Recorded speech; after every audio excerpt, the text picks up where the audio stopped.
Time to die, fucko. Um, I don't care who the IRS sends. I'm not paying my taxes. there's okay. There's a really fun dichotomy of like villains when I can't remember which character it is that makes that specific line. Like, I don't care who the IRS sends, I'm not paying my taxes. And then like actual villains. Mark Hamill's Joker. Joker. Yeah. It's like I might be crazy, but I'm not that crazy. I'm He's crazy got the enough to fight accountants the there. Batman, but the IRS, no, thank you. Like, Oh man, and you know what? To be fair, that's historically been the downfall of most um most criminals in the states.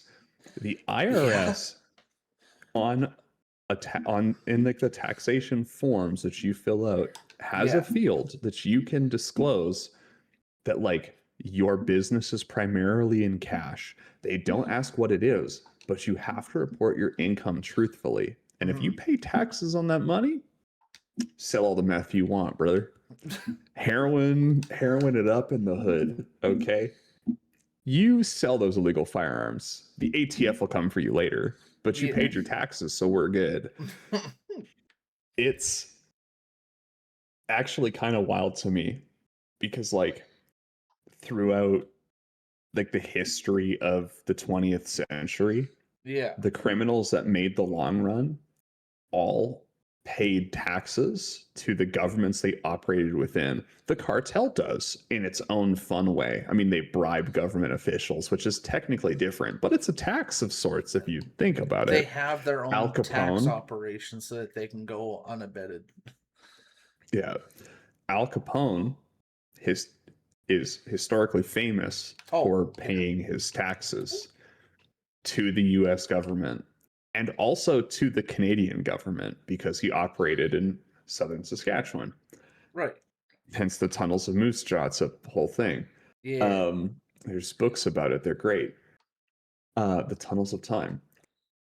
Actually, wow, I just had a whole flashback about that series. Do you remember how old you were the first time you ever went to the tunnels and they were like, you should read the Tunnels of Time book? Um, And then maybe shortly after that, you read that book in school? they actually don't promote that book anymore when you go to the tunnels because I do remember the first time I went to the tunnels, I was 22. What? Yeah, nope. Really? None of my schools ever did like that as a school trip or anything, and none of the schools that I was in ever promoted that book.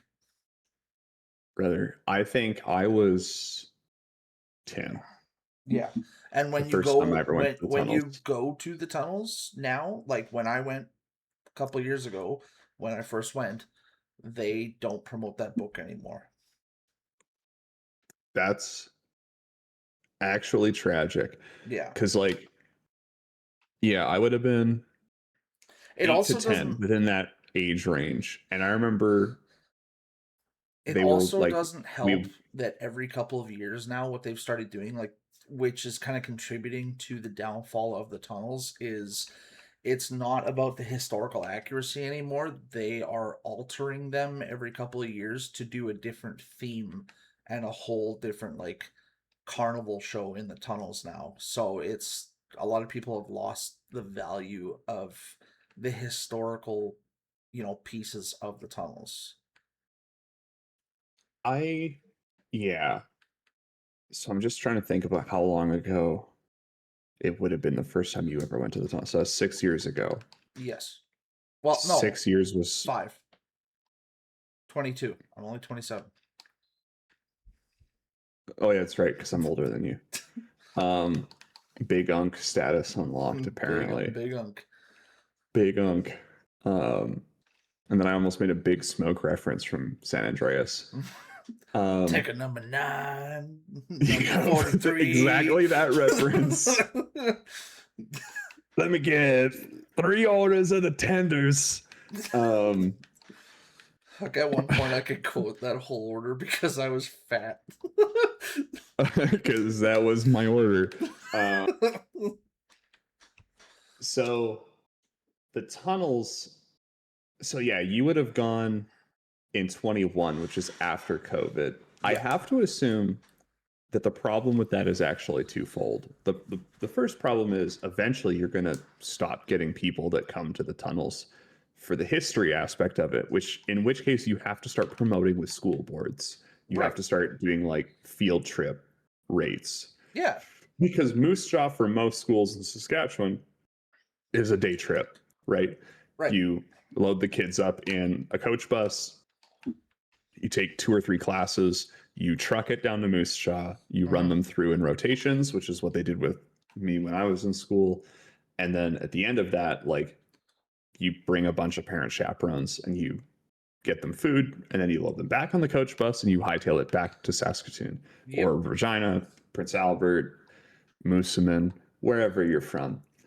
The problem with that is that to a certain extent, the school curriculums I know don't focus on like local history as much. No. And it's kind of like a weird chunk of local history. Like it's not super popular history because both of the main history points of the tunnels are super fucked up. So Yeah. there's the Chinese, like the original temporary foreign worker program, Yep. and the bootlegging during Yeah. Prohibition. Yeah. 'Cause, So oh, you're fuck. popularizing criminal activity, which is a The- bad look optically. Yeah. The Chinese one was called what was it? The Golden Highway or something like that? I want to call it the Underground Railroad, but I know that's not true. Well, that is one of the things it was considered because that's what it was. I'm just trying to remember like the historical name it's been given, you know?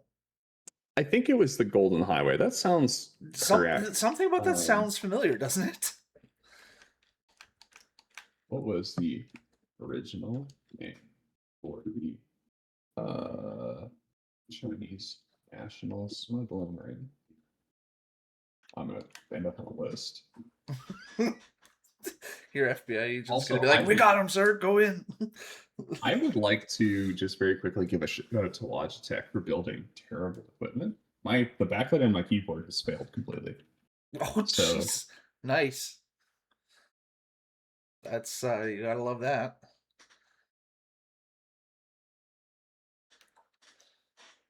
Oh, yeah. No. When I first Sorry, Chad. when I This first is not very went high octane.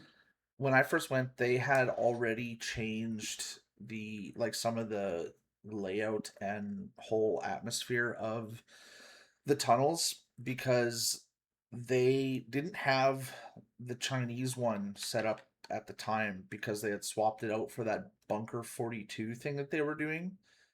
The like military underground missile complex. Yeah. And then hey Averix. And then the Al Capone one was still there. That's like the only one they don't swap out is the Al Capone one, but they had swapped out the other two. So the Chinese railroad got swapped out for the Bunker 42, and then they had swapped out the third one, which I can't remember what it usually is, for some sort of like firefighters tunnel like display, and it was really weird. I never did end up going to see it, but yeah, honestly, it didn't feel as special as it could have because they're doing it more as a theatrics thing now. Like they're literally the people are dressing up in costumes and treating it like a drama show more than anything. And the Chinese railway one has been altered so much now that the first half of the tour, you are literally just sitting in a waiting room watching a video about some of the people talking about their ancestors that had to go through that. And it's like, cool, I'd rather just walk the fucking tunnel. Thanks. Like, I don't care about sitting and watching a slideshow. Okay, so here's the bottom line on this. So, according to AI, and because Stone Cold said so, according to AI, and also verified by a couple of sources that I just very quickly flitted through, right, to confirm the information is correct. there was no historical Chinese smuggling ring operation through the tunnels. The Right. tunnels themselves were originally built for steam heating, but there's a popular urban legend that emerged in the 80s. They were used by Chinese immigrants to illegally enter the country. Right. Yeah. The legends claim that these immigrants were indentured workers controlled by a lot like owners of businesses. Passage to Fortune, which is the tour of the That's tunnels of Moose Jaw, Yeah. is a fictional narrative that they created Yeah. based on that legend. The reality is that many early Chinese Canadians in the city of Moose Jaw were actually the business owners themselves. They were just very successful at it. Right. The legitimate smuggling operation that occurred in the tunnels occurred during Prohibition in the 20s. And that's back when Moose Jaw had the nickname Little Chicago. Yeah. Bootleggers used the underground network to warehouse and transport liquor, Al Capone being the most infamous of them. Right. So we cracked the case. I do know that in the States, like that was like the Underground Railroad is the term for the thing, or the Sioux Line. Yeah, because there are actual places where this happened. It's just And also, Moose like, Jaw is Canada has a taking pretty full nasty history of Chinese nationals Yep. and using them for labor. So It's it's just the fact remember, that Moose Jaw Americans, has taken full we did it advantage of it. first. Jesus Christ. So We did it first. Yeah. You just did it better. So like, it is unfortunate that their like historical runs have gone downhill, because yeah. I do think that like when they had those two tours, because I was part of like the field trip things, you got to do both, and you like I remember we did Passage to Fortune first, and Oh yeah, Matt has a point. okay, thanks, Matt. Yeah. Matt's right. I don't know. Freeing slaves. Yeah. What is this, Confederacy?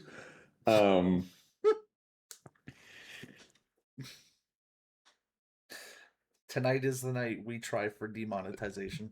Tonight is the night we get canceled. Where was I going with that? Okay. Field trips. So field trip, school, why the tunnels were popular. As someone who almost failed history, the fact you knew that is correct, absolutely correct. Dude, I love history. How the fuck did you almost fail it? It's, you know what? I'm in the same boat as you on this one, Will. History was one of my best classes, and I took that shit in French. It also helps that I had a teacher the same as Matt. really enjoyed. Like, my teacher was really fun. If Matt had the same history teacher that I did, which is possible because we went to the same high school and we both took history and French, I could understand why he wouldn't have liked history so much. I'm holding my hands together right now so that I don't use them when I speak. and I really enjoy history. Yeah, she didn't like you because of me. Sorry, bud. I used to write her exams in 20 minutes or less, or your money back guaranteed, and I consistently got above 90. Like 95 was a bad grade on one of her tests, and she hated it. Same with our French teacher, hilariously. She thought it was hilarious because to her that meant I had a profound knowledge of what she taught. Right. To our history teacher, most teachers would take that as a compliment. Yeah, to our history teacher, she took that as this motherfucker cheating. She just couldn't prove it. And I remember when I graduated, she asked me about it. She was like, "How do you write the exam so fast?" And I was like, "What are you talking about?" She was like, "I don't understand how," because she was my history teacher through grade 10, 11, and 12. She was like, "I don't understand how for 3 years straight, even on the history stuff you didn't like, specifically Canadian history, like how government was formed and the Confederation of Canada." Right. No, yeah. that's not what it's called. No, I know what you're talking about. It's called. Yeah. But like all of that stuff that I like, because grade 12 history I found sucked. I didn't enjoy it. It was not that it wasn't as interesting from like an important standpoint, it just wasn't something that interested me particularly. Meanwhile, grade 10 and 11 were medieval history, the Renaissance, the Holy Roman Empire, World War One and Two, Vietnam War, the Korean War, the causes and detractants of those wars. Yeah, Like, not gonna lie, I learned about the Holy Roman Empire on my own. My high school did not touch that subject at all. I barely actually ended up touching Shakespeare. I found a love for Shakespeare all on my own. there was so much stuff that like I already really enjoyed, or like already knew a bunch of. So that like when she covered it, I was just relearning the information with the French words. Right. And so I told her, I was like, I just understood the source material. And she was like, that doesn't make any sense. Like, you're the only person that was writing essays in 10 minutes or less. And I was like, okay, first off, that's not true because you still have prep essays. I just wouldn't spell check or fact check them. I was hoping that my rough draft of my essay was Good correct enough to the source of the question that you provided the day before that I was good. And she was like, that doesn't make any sense. And I was like, I know. How does that not But make I also, sense? I was like, listen, it doesn't have to make sense. I wrote it in pen. Even if I was wrong, there was no turning back. It was, I have to fill a page with an essay question, and I'm going to write an essay. That's how this is going to work. And she went, I guess from that perspective, it kind of makes sense. And I was like, besides, Good, glad you agreed. I already knew it.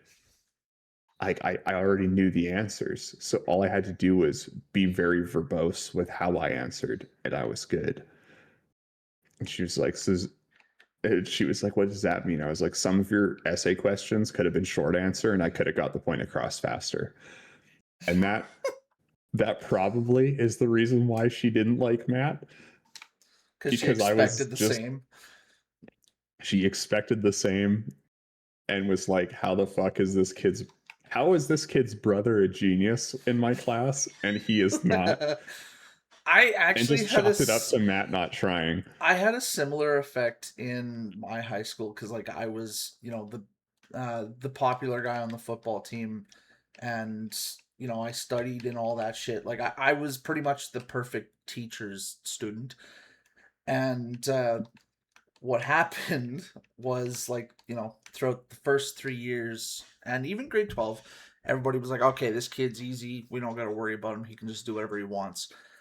My family comes along in separations and goes through high school, and I still get messages on Facebook from my other teachers asking what the fuck happened.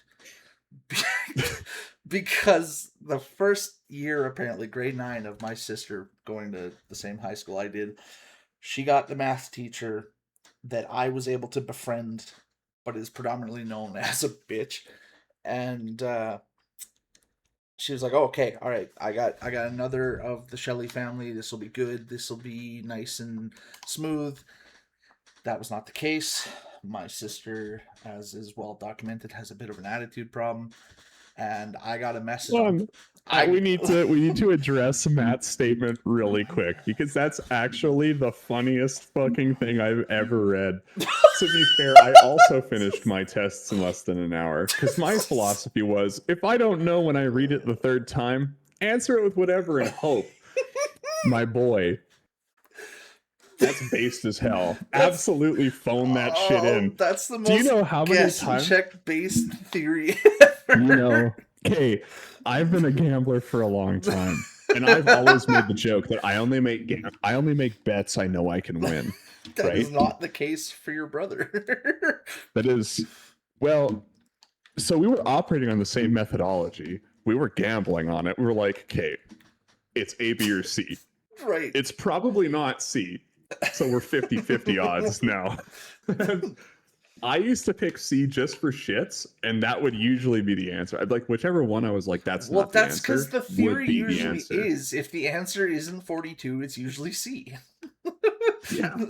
So absolutely gambling it is a valid strat on a school exam, because here's the stick.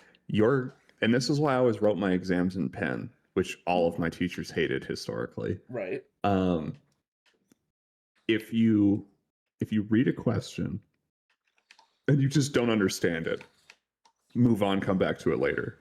Right. If you finish that section of questions, so exams always historically broken up into multiple choice, short answer, long answer, essay.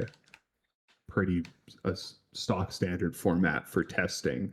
Right. Unless it's Scantron, in which case it's always multiple choice, but whatever. We're not worried about Scantron in this example. If you're multiple choice are the ones you're gambling on the worst, because it's like the answers are preset. I don't really have a choice. It's the easiest gamble. Short answer, really hard. Long answer, actually really easy. Essay, the easiest to gamble. You can convince a teacher you're right if you're good enough at bullshitting, which I have done. Somehow, I still don't understand how she passed me on that one. Anyways, that's a whole different history exam. If you're looking at a multiple choice question, so there's like 6 questions out of 50 that you just don't understand, like you didn't get the first pass, because that was always my strat. I would rapid fire the multiple choice because I'd know a bulk of them, and then I would go back the second I was done the multiple choice, and I would reread them, all of the ones I didn't have an answer to. Sometimes they'd come to me right away. Sometimes I'd be like, pretty sure it's this. I'm just going to move on. Not going to guess at it yet. Straight to short answer. Start firing short answers until I was done that. Same strat as multiple choice. And then once I was done short answers, I go back to the multiple choice. Sometimes the answer is hidden in the short answers. Right. And then, that's like 2 more. So I've got 4 left. Now it's long answer times. Go rattling through long answer questions because it's like a paragraph plus. And then eventually you'd hit one, you're like, they asked that the multiple choice. Go back, answer it. And by the time you hit the essay questions, there's good to fair odds that you've read the multiple choices 3 times. And so if there's still some you don't have an answer for, you aren't finding it in your essay. It's not happening. No. It's just not possible. And 2, you're going to just hang yourself up. So I would just go back and I would read it, because at this point you've remembered everything you're going to remember about the testing material. And it's probably this. That gut instinct is the most correct you will be that whole time, because your gut is operating on a section of your instinct is operating on a section of memory that your brain cannot access.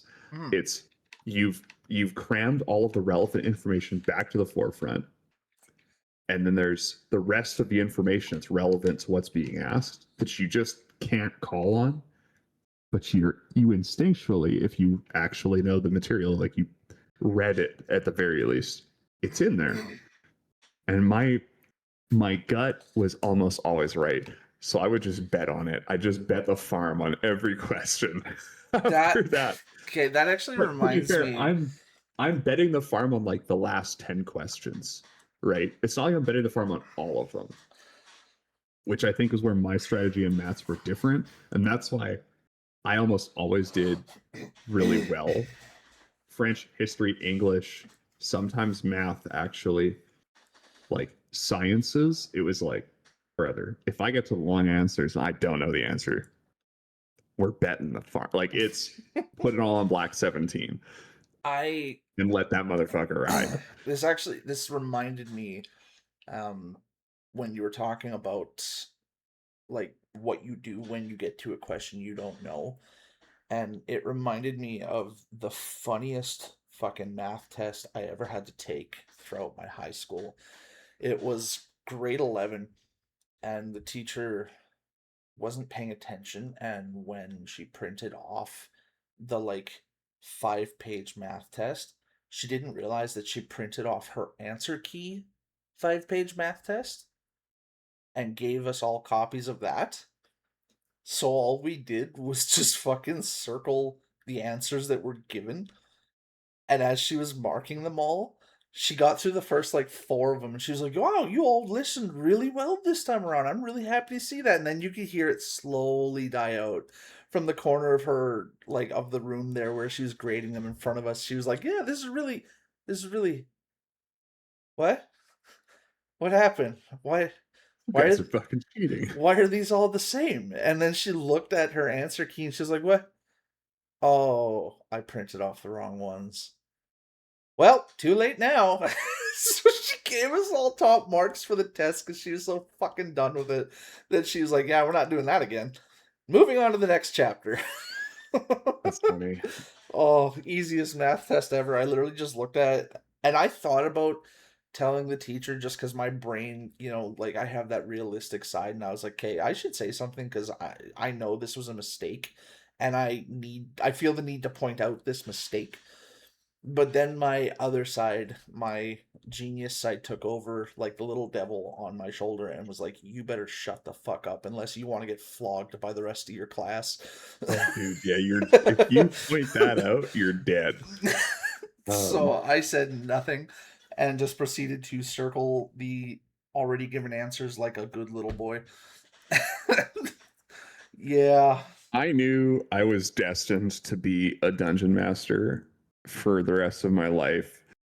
We took a history test right. on early Canadian history, and one of the questions, it was an essay question, was write an essay from the point of view of a Chinese national that has immigrated to Canada in the 1920s and is working at a laundromat. And I can think of about 5 movies that have that preset. yeah, and I can't, and like this kind of goes back to the tunnels thing, and I can't remember how I wrote it, but like if you read um Mandarin Cantonese, and I Right. think even Japanese writing to a certain extent, it's top down, left to right. So the words are scrawled Mhm. horizontally. Yeah. And so I wrote an essay sideways, Right. like it, and and literally at the top, I remember writing, um, I wrote this like someone who writes in Mandarin or Cantonese would have written it. Ah. And it was so the phrases were tilted to the right, and you Yeah. actually the way it worked out was you read the essay from the bottom up Right. Right. because that's the only way I could clock the words to make it legible, because otherwise I had to write from the left side of the page to the right and then it'd be top down like normal. Right. And I made up some whack ass bullshit the whole time. I didn't know what I was writing. I was just like, all right, time to LARP. That's what Manuel wants me to do. So I'm gonna LARP out the life of a Chinese immigrant in the 1920s. And I did that. It took me 5 minutes. I wrote a 2-page essay exactly like that. And the I'm way I did it was I split the page in half, double yeah. sided. So the top half was a paragraph, the bottom half was a paragraph, and then you'd flip the page, bottom half or top half, bottom half. And I Yeah. just had to number the paragraphs for the reading I'm order. glad that I wasn't the only one that like had that kind of weird ingenuity when it came to like doing shit in English class because I didn't think about it at the time. Obviously, I had never even heard of D&D at that point when I was in high school. But I had already inherently Lame. had look, I was popular because I was the big, fast guy on the football team. I wasn't popular because I had friends. So fuck off. Um I also had like wrote stories like that though, like very in depth when it didn't need to be. And one of the instances I can remember was grade 12 we were given the opportunity to take like a class and just kind of sit there and think about what our lives would be like if we were to live in like a fantasy setting, and we were pretty much given free reign. So I said, okay, well, I'm going to imagine that I was living in the Mad Max uh universe then, because I had just found Mad Max for the first time, like the original Mel Gibson movies. Hell yeah. And Bangers. I Welcome to re the oh Thunderdome. yeah, I really loved his car from the first one, the Dominator. And Hmm. I wanted that car. I thought it was really cool. Was the first one the Dominator or the Interceptor? Uh that's a good question. I'm pretty sure the second one was the Dominator Yeah. No, because I think you're because right the about that. Interceptor because the first movie takes place in like the fall of Australia Yeah. and he's still a cop in that Yeah. movie. And so the Well, the Australian police force gives him the Interceptor because that's his job. He's a patrol officer. yeah. And it's that classic, I think it's a Holden with the blown V8 at the hood, Yeah.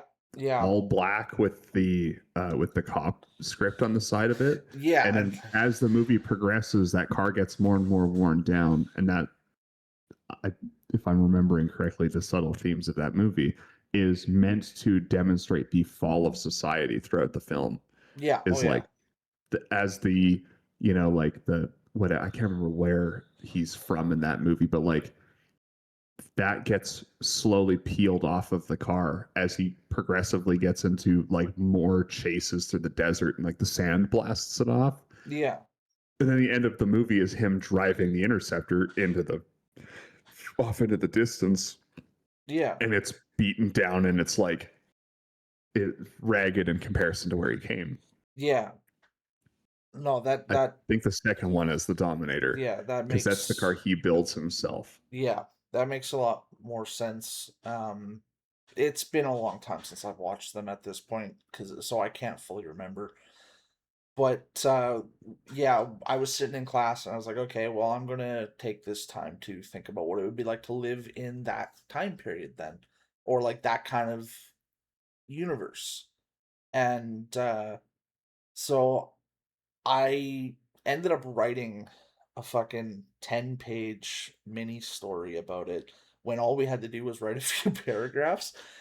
And I even wrote a fucking poem about what it was like drag racing in the desert, like quarter mile, eighth mile kind of thing, like what it feels like with your tires and everything, and the sounds you hear and the dangers you see, and who's across from you kind of thing. And my teacher just looked at me straight out and he was like, I'm not fucking reading that.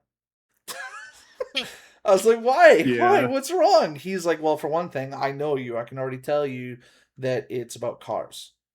I was like, okay, for one, fuck off.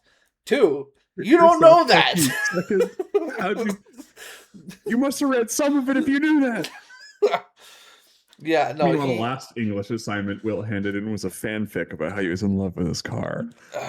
no, I actually I didn't get in shit from the teacher because my teacher wanted to learn about cars, so he used me as kind of like his outlet to learn little things. But and he thought it was cool that I was actually like one of his only students that had a passion about something so early in life. But I did get a lot of flack from the other kids in my class. Good thing I'm not friends with any of them. Fuck off. Um, I did get a lot of flack from them though, because a lot of assignments we did, I did base it on some sort of car and just expanded the story from there, because that was the easiest way for me to focus on it, was if it had some element that I thoroughly enjoyed, right? And so the way every single one of those presentations would start in class is my name would get called, I would stand up to read, and one of the chuckle fucks in my class would always make the comment of, here we go, let's see what car it is this time. One time I almost fucking tore up my assignment and threw it in their faces just because I was so fucking done with hearing it. But I was like, you know what? Don't come crying to me when you guys show up at a shop asking for your vehicles to be fixed, and I'm at home fixing it myself. So shut up. Like I there was no love lost there for the people I was in school with. But no, I just that reminded me though of that story when you were talking about that. Yeah, it was like that. And I remember she was like, "How'd you come up with that?" And I was like, "I don't know. I just made it up." That was the assignment was, "Hey, make this thing up." And she went, Yeah. "Yeah, but you did really good." And I went, "I know. I wrote it on the fly." Yeah, well, and look at where we are now. You've made how many D&D campaigns from scratch at this point? Are we counting the bad ones? I Sure. mean, I guess we have to. That's all of them. Jesus Christ. I Proof made that he's too hard on himself, folks. I've been in I made an multiple of his Assassin's games and they're Creed. really good, So when Black Flag came out, right? I figured out before D&D had source material for ships how to basically create Sea of Thieves in Dungeons and Dragons. I wish I still had Mm. that binder. Um, when SAO when I found SAO, I like actually worked out how to do like weapon mastery Yeah. and had started writing like what Aincrad would be like in D&D, which I still think as a Westmarch style campaign could work. Right. Um, I had the idea to do um, I haven't written it, but it is an idea that's still floating around my brain. And I think I might have told you about this one. There was a trend on TikTok of artists that were creating eldritch versions of popular characters in Right. like media. So like the Ninja Turtles, Elmo, Garfield, um, the characters of Sesame Street, the Muppets. And my idea was that all of these characters had retired to an island, and that island was placed in this like weird. The plot of the campaign was the party discovers that the geographical location of this island is Yeah. perfectly poised that when a blood moon hits, the entire island is corrupted for the next period of time. And the reason why these characters fade from our memories is because they get killed during the corruption period. And so when the next blood moon hits and the island reverts, those characters are gone and everyone forgets them. Right. And I can't remember what I had called the island in my notes on like how to write it, but the idea was like write it in Monster of the Week or Dungeons and Dragons. Okay. And the the basic layout would be like the first session is basically like your tourists. So this island is full of popular culture, like pop culture characters that you know and love. And some of them are still relevant enough that they don't get corrupted, but the ones that are like really kind of niche Super as outdated. characters, Yeah. very outdated references, they get corrupted. And the longer they live on this island, the more powerful they become. So the idea was you had to fight your way to the center of this island where the focal point for this transformation was, and you had to fight the eldritch being that was corrupting, Winnie the Pooh. Um, Not gonna lie, I would and have loved to Piglet. play a D&D campaign where I could have knocked those jackasses out. Well, and like, so my thought was like, basically the setup on the plot is Far Cry 3. If you think Okay, about it, yeah, like it's not all an right. original idea, but No, it's I the can the see what you're doing. premise. The It doesn't opening have to be is original though. It's called a no. template. So the base opening of the game was that the party exists in like that opening sequence of Far Cry 3 where like, you're paragliding, you're cliff diving, you're Right. scuba diving, you're fishing on boats, you're riding dune buggies around the beach with Eeyore, and he's depressed about it the whole time. And then, Sounds about right. you're eating meals with the like cooked by Shaggy and Scoob in the back of a mystery machine. The Mm, Cabana Boy that is says is one of the everything about what Jetsons. fucking time we came from because of all the Scooby Doo references you could have pulled. You pulled Scooby Doo 1 live action. That Yeah, says listen, everything about the time here's period we come from. here's the problem. My knowledge of old popular culture generally isn't actually very good. So that's where that idea kind of falls on its face is I don't have enough of a repertoire and like historical knowledge of that period of time to be able to write it out. But like the Flintstones, the Jetsons, what do they call themselves? Mystery Inc. No, Um, Scooby Doo, because the show is technically called Scooby Doo. yeah, the Muppets, Sesame Street, The Teenage Smurfs, Mutant Ninja Turtles, the my Smurfs. pet Like, monster. Like no idea what that is. exactly, Um, yeah. so like I run out of stuff at the really big heavy hitters, Captain Caveman. and there's a lot of ideas. Now you're making shit up.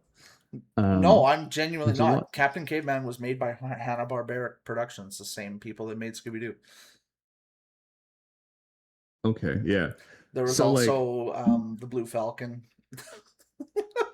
See, okay, I do know who the Blue Falcon I is. was a cartoon kid, so like all those references, yeah, that's where my knowledge comes in. So like, the idea I'd kind of had was that the characters in pop culture are like within media that don't get corrupted Yeah. hilariously would be anime characters because anime is one of those genres that irregardless of how old the show is, Mm-hmm. some of them have maintained relevance. Think Cowboy Bebop, Yeah. Berserk, Trigun, Yeah. Sailor Moon, which That is could like be a good originally was aired in story. the 80s. So The you'd Spelljammer meet Spike campaigns. Spiegel. Yeah, And I was just gonna say a Spelljammer campaign set in Cowboy Bebop. I feel like could be a really good fucking story. yeah, where you're a bounty hunter and you Yeah, travel the stars hunting bounties. Like it has to be no more complex than the base concept. right. So And you that can was do an what the idea I'd had anime for a did, game. which is add in little side stories that, you know, can or they do or don't have to, but could mean something integral to some of the party members. Like in terms of Spike with his past or something, you know, those side quests that do or don't mean anything could be related to someone's particular past and could be like, oh shit, that's heavy, or oh fuck, not this again, kind of thing. Yeah. So that was a campaign idea I'd had, and I have still worked on that one a little bit because Fuck off, Stream Boo. I do Get out my chat. um I do still think that's a solid idea. If I could come up with the time to like actually write it out, I feel like it could be a lot of fun Yeah, now the to one play I because want then to know you about. can make fun of old characters. Yeah. We're gonna continue down the list. I know which one you're about to bring up. There are a couple Oh, others. yeah, which one's that? So I wrote a Monster of the Week campaign Right. where you worked for, or like you were monster hunters in what is now a ghost town in Saskatchewan called Divide. Oh, interesting. Okay. And so the whole setup of that game was to illustrate why these towns are ghost towns. I chose Divide one because I'd been there. I went there for fun during COVID because I was tired of sitting at home and gas was cheap. Right. Yeah. And No like, what shit. else do you do but drive around? Can't leave provincial borders. So I did a tour of ghost towns in Saskatchewan, and lots of them are exactly that. There's a couple of buildings, and the main drag is still there, but maybe it exists on dirt. Maybe that road was paved, depending on how long that town existed for. And then I found one that I really liked called Divide Saskatchewan, and I deep dived its history, found that they had a couple of things that I could use as like businesses that would pertain to a game. Right. And the premise was that these cryptids and like monsters were migrating into like these really open, vacant areas because ghost towns never historically had huge populations. That's why they all died out. So Right. cryptids started invading the area surrounding them, and people eventually flocked to bigger centers, Moose Jaw, Regina, Saskatoon, which at the time of the campaign setting was Boomtown. And that was really cool. That one, we made it pretty far, and then I had the idea of like, Divide as a town died in 1924 or 5, like shortly after the First World War. Yeah. And my concept was the game started in 1924. Part of the reason why Divide died was because people moved to larger centers because they wanted the amenities of a bigger town or a bigger city. Right. The other part of that was, the birth rate of ghost towns has always been low. People aren't moving there because there's nothing there, and the people that are there are trying to leave. Yeah. So, young men and women aren't staying, getting married, and having children. No. And if they do, generally it's because they belong to a Hutterite or a Mennonite community. So right, the idea was like down.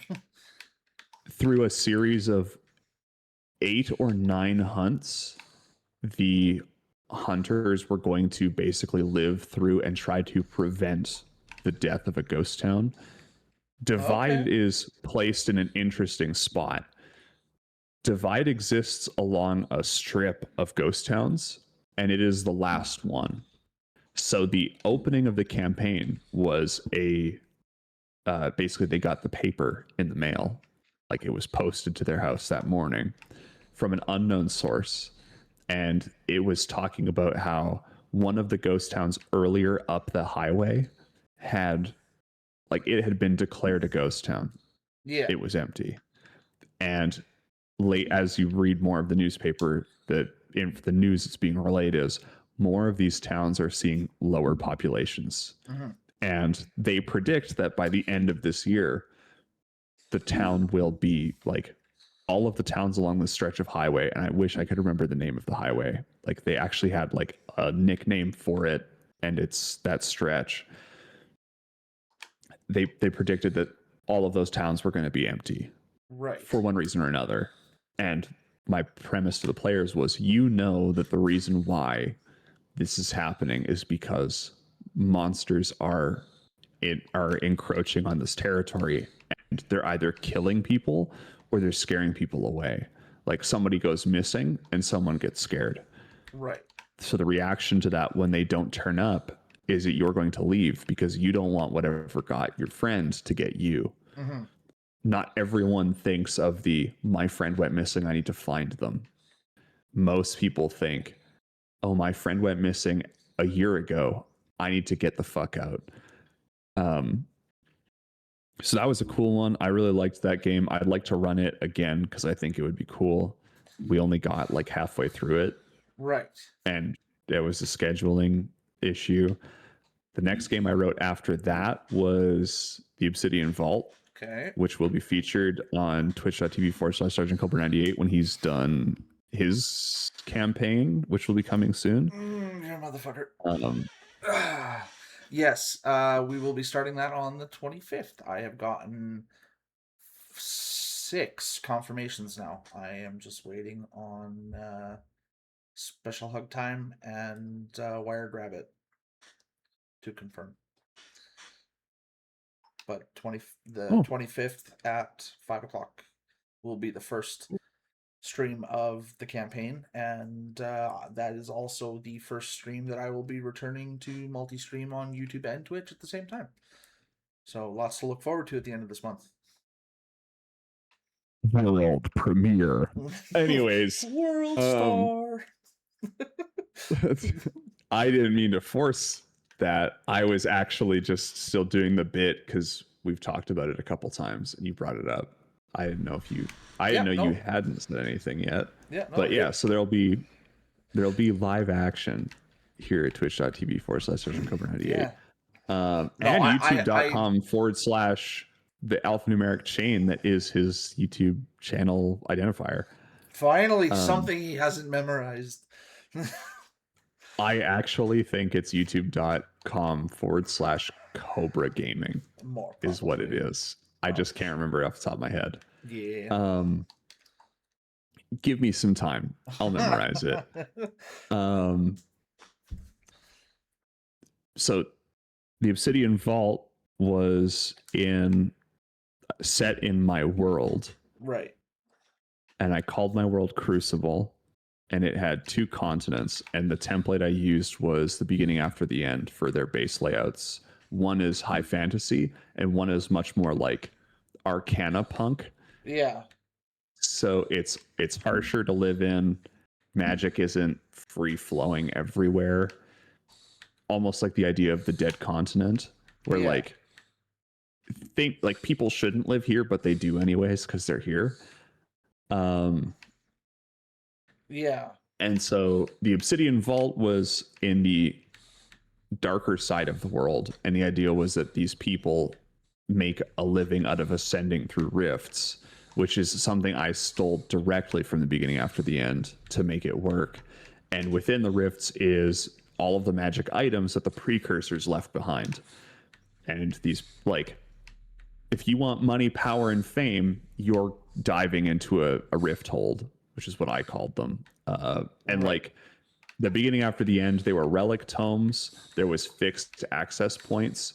I used them more like instance dungeons, where like they just exist all over the place, kind of like gates and solo leveling, and literally every other system manhwa that's ever been written. Thanks solo leveling for that. Popularized that idea so much, everybody uses it now. Oh, it's So the Obsidian Vault is a construct that was built by the precursors in order to enable astral travel instantaneously.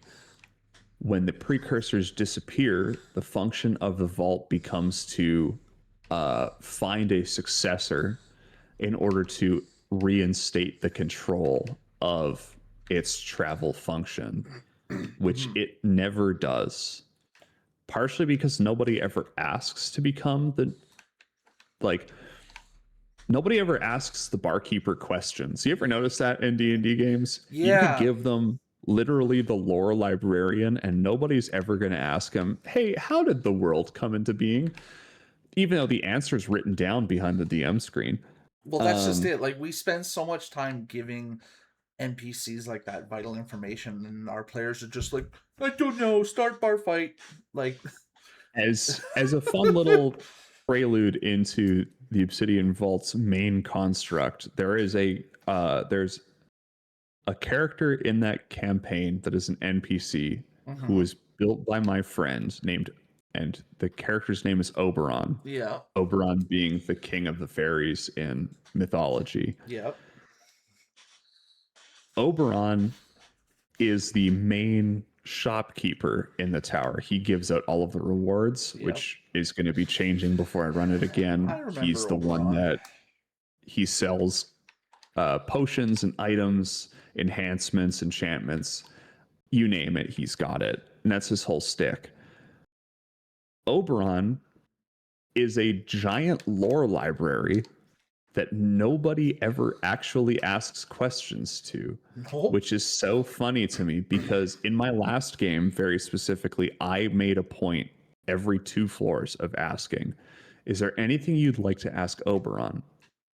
And every 4 floors, because at that time it was 16 floors, 15 floors. I remember that run. We treated poor Oberon like the fucking plague.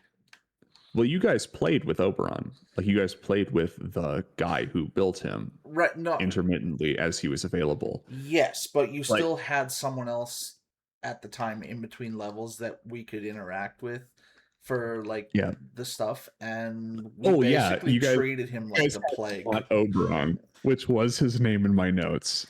We got not Oberon. Oberon was built for me, and I realized very quickly, given the time constraints that my friend had after he built the character, like, he could not be a PC the whole time. And so my immediate thought was, I'm going to turn Oberon into the shopkeeper. And until the reveal that Oberon is a guide through the vault and not their ally per se. There will be not Oberon, which is the veiled form of himself that operates the bar, because Right. he's a construct, and constructs can exist multiple simultaneously. Yeah. And you guys treated that poor ghost of a ghost so poorly. And then there was only like 2 people that felt bad at the payoff of who Oberon is at the end. They were Mhm. like, and it was just Cass, really. Yeah. And I remember she sent me a voice note after that game, like our last session ended on that game, and she was like in tears crying. She was like, I can't believe we had to leave Oberon behind. I'm never gonna forgive you for this. I was like, God damn, dog. So anyways, Oberon still exists within the vault because, and I'm trying to remember the name of Cass's character, made the decision consciously to leave him behind. Yeah. And it was all her decision, 100%. And when Definitely. she eventually hears this, I'm gonna get an absolute earful. Yeah, you never live in that I one love you. down. Thanks. I love you. Thanks for listening to our podcast where we talk about funny stuff. But yeah, so that one is my favorite because it lets me be as on the nose as I want to be, and Right. it lets me be as much of a cop out as I feel that I am, because I think of a video game or a TV show or a movie. So you've mentioned Mad Max, and that's actually given me kind of a whole idea Yeah. about doing Mad Max and specifically doing the Thunderdome Yeah, no, that's fair. Honestly, as your a talk about one Monster of the session Week. event. Yeah, like a one-off, a one-shot. Well, like use it as a floor in the vault, right? Because I need Yeah. more floors. That could be So good. Yeah. I've been racking my brain. I thought about doing Geonosis, but I already do Reach. So Hey, Steph. Just talking Steph, about D&D things. we were talking shit about you. No, I'm kidding. We were not. I promise you we weren't. We're talking about D&D. So yeah, the vault is a cool one. I do thoroughly enjoy the vault. And I And mean, then I the could last definitely give you more ideas like what I did for the Gears of War level 2. And that's gonna happen. and give you a recap of the Gears of War level so that you don't fuck it up a second time. Well, maybe if you finished writing it the first time, I wouldn't have fucked it up. Dude, Thank God I did that as a test run. I gave you like fucking 3 pages worth of content. You usually run off of like 3 paragraphs. Buddy, 3 sentences, more like it. Yeah, exactly. So don't give me that shit. I wrote out a fucking life story for you, and you still managed to skip that detail. We don't need that where we're going. You gave me a lot. Yeah. I had one issue with the Gears of War floor, and I don't know how to remedy it. And I think it's just lean into the thing that I believe is to be an issue. And it's really wordy and it drags. Like it takes a long time to get through it. It would which also is help with the the understanding. core idea. It would help with the understanding of like you being able to not so much summarize it, but like make more sense of it in a way that you could make it more enjoyable for not only you to like go through as the DM, but for your players to go through it smoothly if you had played the level. Yeah, probably. Which I should mean, play Gears 5 before I run it again. At some point we could, because like every Gears of War game after the first one, you can play together. And I think that'd be really fun. I think you would have a lot of fun playing Gears of War. Because it's a really good game series. I've played the first 3. You told me when I really enjoyed the first 3. What you told me when I 4. gave you that level that you hadn't played them. Let's cap your honor receipts. I need to start recording shit. You do, because I guarantee you, I said in the moment you asked me, "Have you ever played Gears 5?" And I went, "No, I haven't played 4 or 5. I haven't played any of the new Gears of War games." Speaking of which, I think E-Day came out. E-Day will be out soon. if it's not out already. Yeah, I think I it came played out like a 1, week or two 2, ago. 3, and Judgment Day. That's my limit on Gears of War. You played which ones? I've played 1, 2, Yeah, 3, and and Judgment Day. Okay, so all right. I Fair enough. started 4. I never got through it, so I don't count it as ever having played 4 because I'm gonna be honest, I don't remember anything about it. That's fair. I played the first 3 so long ago that I don't really remember them either. So it'd probably be worth going through them again. The Dom thing in Gears of War. Oh, okay, Matt. That's fair. And Matt is the receipt for you playing the first 3. Yeah. The Dom aspect in the original trilogy of the Gears of War games, I always thought was the third game in my head, and everybody's like, it was the second game. That was. Well, that depends on which instance we're talking about the Dom thing, because let's be honest, between the truck and the gas station going kaboom, that's the second one. But between Marcus and Dom, who really had it the worst? I think Dom. Yeah. Absolutely. Like Buddy's wife was turned into the like Locust Queen, all right? No. You're thinking of the fourth one. No. The first one, his wife, Maria, when they finally found her in that pod, she was turned to mush. Remember? She was turned into a slave. Oh, yeah. Yeah, that's right. She was. Yeah, kind of like Ty was in the second one when they find him on that slave floating boat.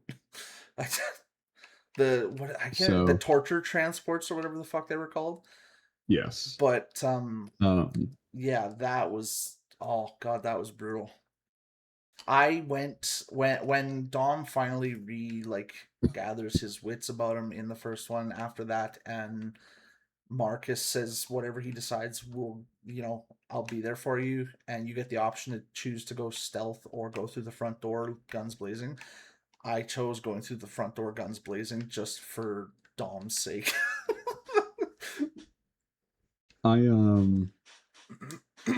Yeah, the Gears of War franchise and I get along very well. I just never played the newer ones. I heard I want to play Tactics because I like Tactics style games. Tactics is so good, and it'll also piece together some of the story that might have been missed, because Tactics is actually the precursor to E-Day.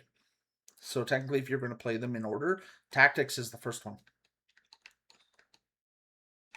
Yeah. I mean, I was into Gears of War like I was into Halo. I read the books. That's fair. I actually have a few of the books sitting beside me for Gears and Halo. Fred gave me a bunch of books again. The bastard. The Halo books I was always super into, and that's what got me into like video game books and discovering that there's so much lore outside of just what is displayed on screen. Mm-hmm. But yeah, so that was back to the topic at hand. That was the Obsidian Vault. The Obsidian Vault was meant to be a level by level based progression setting for a party of 4 from the start to the finish. Right. And the idea was the vault is the ultimate ascension of power. If you can conquer the Obsidian Vault, you will be gods. Yeah. And you know what? To both parties, that has been true. And so I'm looking forward to revamping that. I've got some difficulty tweaks for it that will make it much more difficult. Yeah. For the next group to partake in it. And then the last game that I'm still working on is my Spelljammer campaign, which is just Interstellar in D&D. Your world is dying. Yeah. It's time to go find a new one. And here are 20 astral anomalies we have detected with the technology we had to invent from scratch. Here's hoping you figure it out. Right. I want to talk about this more, but I need to go grab water and I need to go to the bathroom. No, that's fair. This is a good time. We've been going for an hour and 9 minutes now. We can take our first commercial break. I'll be right back. Okay. All right. See you all in 3 minutes, folks.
Getting to the bathroom, I was like, I ran upstairs, I grabbed water, I almost tripped coming back down the stairs.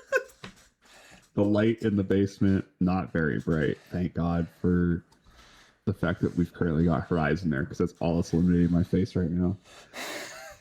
I almost died to bring you this live action. And Okay, I missed so you guys. I hope you missed us. coming The off the Spelljammer break, game yeah, is, it let me lean into like the source materials of popular culture more. yeah, You'll notice that my latest games are all like, I've based a lot of it around cartoons, TV, movies, right, like books. popular culture that was around when we were kids, like stuff that we really like idolized with. I'm trying to harken back to the days of yore a little bit, and a Right. lot of it is my honest attempt at like kind of a love letter to those settings and those mediums. Yeah, it's like your way Like of expressing how much it meant to you.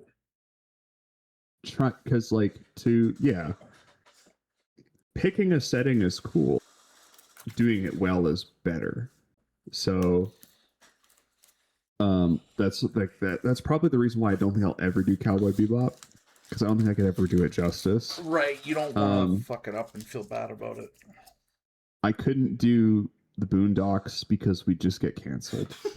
Yeah, that's although a cool idea, you could do something like the Boondock Saints. Again, true, I could. mercenaries. Irish mercenaries. The best kind. Perpetually drunk. You'll never meet a happier man as he puts a 45 in your face.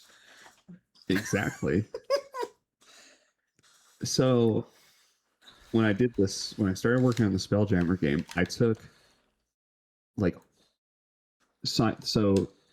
I broke it up. It's almost perfectly a D20 roll. Right. Except for all the ways that it's not. I'm not gonna worry about that. Okay. But there's planets to explore, and then there's space-based instances to explore. And the space-based instances are based off of like there's a TikTok channel called the Archive of Everything, of Anything. Yeah. I can't remember, but their whole thing is it's a lot. I think a lot of it's AI-based prompts. Mm-hmm. And then it's narrated. It's all very good, and it shows lots of really cool stuff. Yeah. So like there's one of them is it's a Leviathan husk in space. And the clearest marker on this corpse is that it was killed by something bigger than it. And it's out here in space with you. And that's the only thing to gain from that entire instance. It's the shortest instance that players can interact with. There's always space out in space. It's my favorite. Yeah. Because it instills the sense of like we're not alone, and two, there is something out here for us to be afraid of. Because in lots of the settings, there is nothing that will instill genuine fear. No, that's fair. I can see that. So you're in your little spaceship, and you rock up on a thing that is the size of a planet that's dead. Right. And the only thing you can see is that whatever killed it was clearly bigger than it. Where does that leave you in the interstellar food chain? Probably not very high up. So it's a cool thing from that point. But like the planets, it's like I do have some planets that are based on video game settings. Yeah. So I think the coolest planet is actually the BioShock planet, and I tried to correlate the setting of the planet with races in D&D. Oh, okay, all right. I was like, well, what do you mean BioShock planet? But you're meaning you literally created a planet that had the aesthetic of BioShock, correct? Kinda. So, well, because like BioShock just took place on Earth, just in an altered reality. Yes, and I have. That's what confused me. Altered reality. Okay. Okay. Thank you. But the BioShock planet specifically, I based around the Genasi races, and the way I did it. Okay. The lore of the world is that this is where Genasi came from originally. The only race that didn't leave in mass was water Genasi. Okay. The Genasi themselves were influencing the planet, and so as Earth, Fire, and Air Genasi left, the oceans arose. So the three that couldn't live in water for obvious or otherwise reasons decided to build cities under the sea. Right. And the fallout of that was BioShock. Right. So the Obsidian Vault episode that I wrote seems like I'm playing on BioShock, But if I ever actually finish the Spelljammer You game, wrote your own Rapture. I wrote my own Rapture for that. I have a planet that's based on Aarakocra, Aasimar, and Kenku. So Aasimar are the beings closest to gods. Yeah. Like they're the most angelic of the bird-like races. Yeah. Aarakocra are flightless birds. Kenku are birds with no feathers. They're crows. Yeah. So two of those races can't fly ever.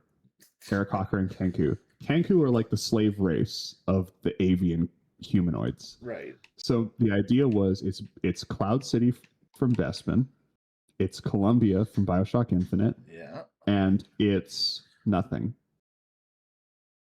It's tribal communities on the surface. Okay. Because the Aasimar used Aarakocra to build Bespin, the Right. Aarakocra used Kenku to build Columbia, and the Kenku were left alone on the surface with nothing.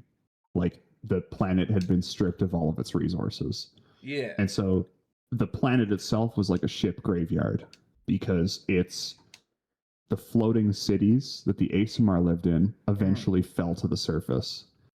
And then the flying cities that the Aarakocra left somewhat still function, but also eventually started to fall to the surface. So when you explore that planet, you start with Bespin, and you're like, wow, this is awesome. Like, look at all this technology. Like, this is so cool. And then the tower, like the I can't remember what they're called, like the actual name of the city states in Bespin are, but like eventually they start to fall, like they fail, Right. they get old. Yeah. Because the people that maintained them are gone. And then so you retreat from that, and then the ship AI goes, hey, there's more moving mass. There's more energy signatures. So you descend through the clouds and you end up at Columbia, and you get the chance to explore Columbia and its Aasimar based or Aarakocra based technology. Right. It's not as advanced as Aasimar, but it's still functional. It's steampunk. Mm-hmm. And then eventually, Columbia either descends because it's running out of energy and it lands, or it crashes. I never really figured out how that transition was going to work. And you end up on this barren surface planet that is just devoid of all life. And that's where the Kenku had been living. Right. And there's nothing except for the ruins of the civilizations that thought themselves above. That's that planet. Orcs was Arrakis. Orc. It's just Dune. It's Welcome to Arrakis. Oh, and okay. That's like one of the few planets that I actually thought should still have people on it. Right. So like that was the other bit, is like how many of these planets are still populated? Because the planets that aren't populated, there has to be a lore-based reason for it. Planets that are populated have to be races that are known for being sturdy, maybe tough. So the Altered Earth is the never-ending war between a vampire and a lich. Right. That's the whole shtick of that planet. It's doomsday. It's like it's our Earth that is just actively being run by a lich and its undead fighting a vampire and its thralls. And the war is totally stalemated. Like the vampire lives in the hemisphere where it's dark more often than not, and the lich operates on the surface everywhere else. And so it's just this constant back and forth between the two. And depending on where the party decides to land, they end up meeting that one faction and helping it win. So like that planet is basically a mini campaign. Okay. And that's a back burner idea. The game that I actually think you're talking about is the most recent game that I'm running right now, and I called it The Long Road. I'm here to tell you that its actual name is False Heroes. Okay. And the whole premise of that game was, what if the good guys were never actually doing the right thing? And it's not that they were consciously making the effort to do the wrong thing. It's that they were misguidedly believing they were in the right. Right. The whole game, I'm playing on the trope of players believing that their decision is the correct one. Yeah. The ultimate come to Jesus moment of this game is that they are, one, going to lose the final fight, and two, be tried for their crimes. And the reason kind of why they lose is because they're being sent into a suicide match against a god, Right. and they are in no way, shape, or form equipped to kill a god. Like in real D&D games, like real long form games, the party always gets something required to fight our Lord and Savior Jesus Christ, right? Right. I've never given my party the stuff to fight God. They've just always done it regardless. Like I've given them the power to do it, or I've given them the items to do it in some way, shape, or form. But like, Critical Role has the vestiges of gods, and you need those vestiges to be able to beat a bigger baddie. Right. I don't give those things out because I've never been creative enough to figure out cool things that would pertain to party members, and my games are never long enough for it. So the progression of a character doesn't exist there. So instead, I thought of, what if I have them fight God and they just lose? Like that would be funnier. I think, me personally, as a bit of a sadist, I think that is actually the funniest way to do it. Of course it is. And so that's what they're doing right now. And that game has been on hiatus for like 2 months because everybody busy as shit. And currently 2 players are moving. Right. And I've been busy. So like we haven't really played, but that's where your most recent character in my games comes from, Alec Bastion, and his 1,000 Ways to Die During Sex book that he got from the Library of the Astral Elves. Yep. Popped in for 5 minutes. Hey, what book you checking out from the library? Do they have a book called 1,000 Ways to Die During Coitus? 1,000 Ways to Die by Snoo. By Snoo, that's what it was. And the librarian gave you a knowing glance and guided you directly to that book. Yep. Look, I've taken it upon myself that in the moments where I'm able to show up in that campaign now, since it's not like I'm not able to be a reliable PC, I have just chosen to pretty much be like the pirate version of Chuckles. Just show up, play some funky music, white boy, and ditch. And that's fine. Like it's because I do genuinely feel bad that I'm not able to be a consistent player anymore, because I did start it with that intention, but responsibilities and other things have kind of prioritized that time. I got sponsorabilities now. Yeah, what's that mean? It means she can't have fun anymore. Sponsorabilities. No, you are fully aware of why. Yeah. So I've come up with lots of game ideas. Yeah. Some of them have been really good. Some of them I think have been close. Well, and I've actually like the whole premise for my campaign here that I'm doing with Mario Party, which I actually wanted to touch on that for a second now that I thought about it, because the other day I did finally take a word count now that it's 100% done. Like the story has been written start to finish, and I know I already have the starting of the next game written out. Like I know how it's going to tie in already. It is 41,000 words. So if you were to translate that into book terms for the average size of a page and how many words go onto it, my story is only 10 pages shorter than like The Great Fitzgerald, Fahrenheit 451, Hitchhiker's Guide to the Galaxy. Those all 3 of those books are about 46,000 words. Did you mean The Great Gatsby? No.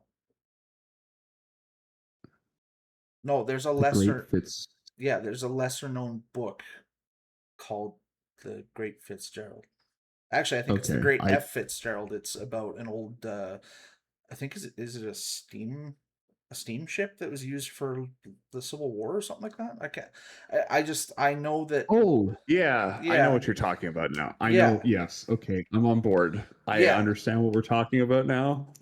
I was so confused for a second. I was like, he said the Great Fitzgerald, and I'm pretty sure the yeah. Great Gatsby was written by Which I think obviously his name was F. Scott Fitzgerald. it was coincidentally, which is why I could see the confusion. But no, this is just like obviously the ship itself wasn't called the Great Fitzgerald. It was just the Fitzgerald. But the name of the book when the author wrote it was called The Great Fitzgerald. That was the name of the steamship that the Americans lost the War of 1812 on. Yeah. Yeah. So Yeah, that one. yeah. That's not what it was, but I always which remember that there's a very specific encounter during the War of 1812 where the Americans tried to sail up. Trying to remember which river it is now, but they oh tried to yeah, sail up a river in Manitoba, it was and that really the thin one yes, and they fucking and trapped themselves. they got trapped, and the Canadians defending against this thought to hang a wire. And the second the ship started to catch on the wire, they had it tied to horses, and the Mhm. horses were basically used to pull the smokestack on the steamship over onto the ship itself, Mhm. debilitating it in place. Um, we invented siege and Siege and seize and capture. Um, well, we definitely laid them under siege in some aspect. that we did. One and oh on burning down White House. All-time great record. Nobody's ever done it like we did. Can't tell me any differently. I know I'm right. Yeah, I am. Anyways, You are. Yes. we were talking about steampunk stuff, Yes. and at this point, you might want to pull Steam up. Yeah, that's a good point. I want to talk about some games that I've been playing. All righty then. And the most notable, I actually kind of have a review for, Okay. and it is Sand Raiders of Sophie. Okay. Sand, pulling that one up again. Oh, And fuck. since You Matt's realize here, it. he can You're an back asshole. me on this. You fully know what's going to happen here. Fucking. I forgot to take a look at Steam's family bullshit, and I'm still getting the goddamn recommendations when I go to type something up. I honestly forgot about that, but it is funnier now. It's really not. Fuck. All right. Hold on. Give us a hit list. What's Steam suggesting when you type in sand? I'm so concerned, genuinely. Like Oh, actually, this time nothing. I get the Moonlight Peaks garden, like garden simulator where you're basically just a vampire girl running a garden. So it's basically garden simulator, but a little more silly. Barony, Assassin's Creed, Black Flag Resynced, and Mecha Chameleon. Maybe it's finally doing its fucking job. That's funny. That's still so good. I always forget that, like, for whatever reason, your Steam search algorithm is just like, he wants softcore. Like, what? Why? So, hey, look, they've got dev stream going right now. So, might as well just zoom in on that. We don't got to go any further. Sand Raiders of Sophie is a weird one. So, it's steampunk, which is where the tangent came from. Yeah, which you is play I feel like it's as pretty a evident raider. to see too. Yeah, it's the best description I've gotten for this game is that it is steampunk Sea of Thieves. This guy sucks at piloting his crawler, by the way. Dev's got to get better. You know what, Matt? It wouldn't be as painful if I was playing with you. Well, no, it would be. And I'll get to that. So it's a lot of fun. It's got two game modes you can play through currently. There's the Voyage mode, which is an open-ended, explore it, loot it, Right. go find other players. They exist on the map at the same time as you. And then there's the mode that this person is currently playing, which is like the Battle Royale mode. Oh, okay. You can queue it 3 different ways. You can queue it solo. Okay. You can queue it as a small team, or you can queue it as a large team. Oh. The difference, if you're curious, is solo, obviously you alone on a Right. crawler. Right. A small team is 2 to 3 players. Yeah. A large team is 4 to 6 players. Oh. It is okay. instanced based on the amount of people you queue with. So if you queue as a small team, Uh-huh. you can only have 3 players, and it does lock you out. Okay. So it does try to offset any gain that would be had, and you build your crawler to suit the amount of people you've got. Right. Yeah, it does have kind of like a base building aspect in the moment. Yes. You have to design a crawler in the blueprint editor. So you're not physically on the planet of Sophie at all times. Your character is in a spaceship above Sophie, and you're looking for materials required to, I would assume, return or to leave to go to a planet that has better resources on it. Sophie at one point was a colony that is now just like a desert torn world. Right. And so you go around to landmarks. There is AI enemy in the form of zombies that will shoot at you when you get close and attack you if you're on foot. And then there's the players, which are other raiders. And players always have crawlers. Your crawler can be destroyed and captured. Not in that order. You either capture it or you capture or you destroy. It's one of the two. Okay. Not both. It's the Voyage mode's a lot of fun because it gives you the opportunity to learn how to play the game and explore kind of at your own pace. Right. It's kind of like The a Battle Royale more mode. relaxed. Yeah, the Battle Royale mode's just stressful start to finish, to be very honest with you. So this guy's playing on the base crawler layout. It's good for 2 people, is like the maximum. That's based on how many crew cabins you have. So there's sleeping berths that you have to have based on how many people you want, because you need them for people to respawn. Right. The crawlers feel really good. Everything else doesn't. The control scheming is interesting. Like the control schemes for the crawlers is pretty straightforward. It plays like kind of the way I likened it was World of Warships. Okay, You toggle, you toggle what you want it to do. So World of Warships allows for progressive control. Crawlers do not. You have 2 turns to the right, 2 turns to the left. You have 2 speeds forward. You have 1 speed in reverse, and you have the ability to sidestep left or right, and you toggle that one way or the other. So controlling a crawler is a very intricate affair because you have to remember what you put it in last. The rest of the time, you're fine. Like I said, the guns are fun. They're very satisfying. And the rate, like the looting itself is good. The hit registration on guns is kind of frustrating. Like that one, I never did get over. Almost seem like puppets. The real bastard is there's so many cheaters. Like, so we played.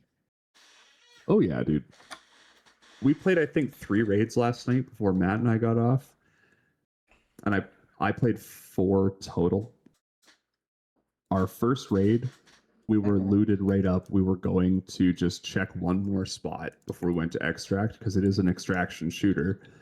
And we got out, shut our ship off, literally walked away, and then we heard 1 gunshot, thought it was an AI zombie, and then we all got the notification that our crawler had been lost. And they took off full steam straight to an extract. What the fuck? Like, we didn't see them come up. We didn't see a crawler. Unless they were waiting for us, but we didn't hear an explosion either. So the crawlers have locking doors Hmm. that lock automatically when you pass through them. Right, right. So crew members can open doors, no problem. Yeah. Random people cannot. No. These dudes appeared in the cabin where the captain's controls are, and it's like a 30-second delay to capture a crawler. Right. They fully captured it without us knowing they were there, and then they fucked off with all of our shit. And you can't catch a crawler on foot. It's impossible. No. I would assume not. And so we got our shit run, which was whatever. The next raid I did with them, we had our crawler destroyed, which, you know what, fair play to them on that one. But it definitely felt kind of off because they just seemed to tank infinite hits. And we took a lot of hits and we repaired a lot. Yeah. But it was one of those things where like it felt lopsided, and it like a little too it was was like too, they were trying to be subtle, but they weren't quite subtle enough. yeah. The third run, actually, I think we just lost that one straight up on merit. And the last run that I did with Matt and one of our friends just went bad for us. Like it's one of those games where like either you get through it relatively smoothly or you don't, and that's just the way it is. Yeah. There's no in between. Yeah. I find, which kind of is what it is, but it does suck, especially when you're like, to build a crawler, you need resources. You need mechanical parts, which you can see whenever this guy opens his container. He's found mechanical parts. I was just It's gonna not say, expensive to build a crawler. You can't buy the guns right out the gate. It doesn't allow you to buy the weapon kits for the crawler. Food is lost permanently. Reactor cores to power the crawler are lost permanently. Plus, they're a time-based item. So, like, every time you lose a raid, the crawler is like the least of your concerns. Right. It's the stuff that you have to bring in. Like, you don't bring an energy core, the crawler doesn't come with one. You can't even turn it on. Mm-hmm. The game doesn't teach you anything in any constructive way.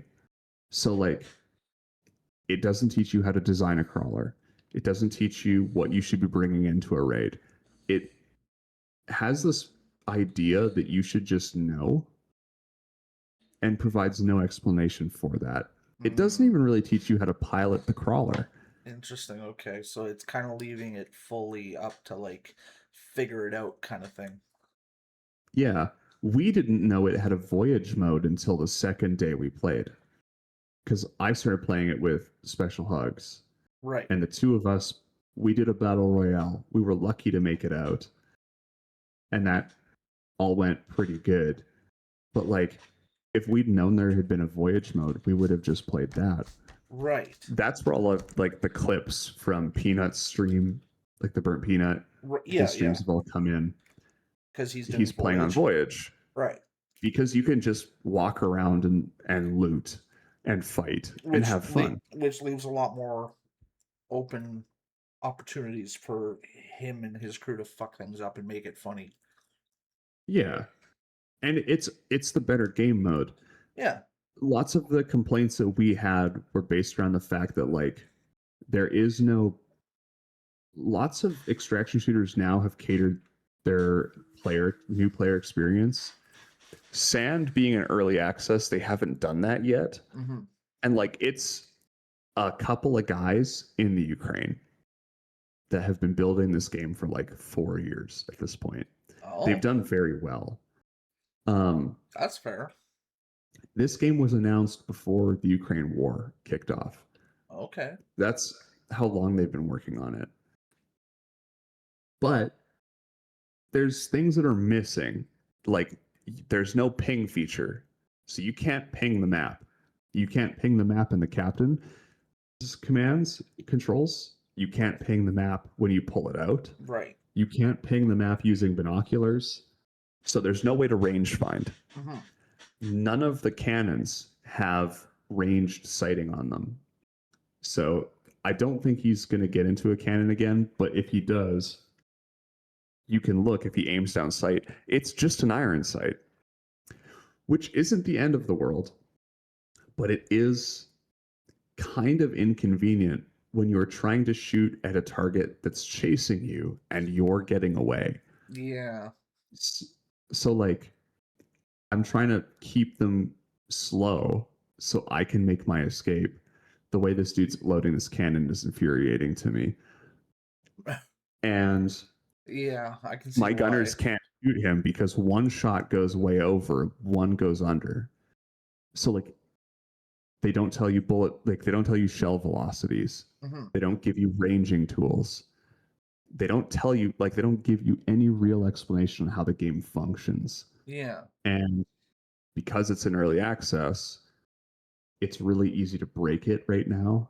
And so it's full of cheaters. And it Yeah. makes it brutal to play. So like it would be more fun with you, absolutely. I will agree to that. But like the bottom line is currently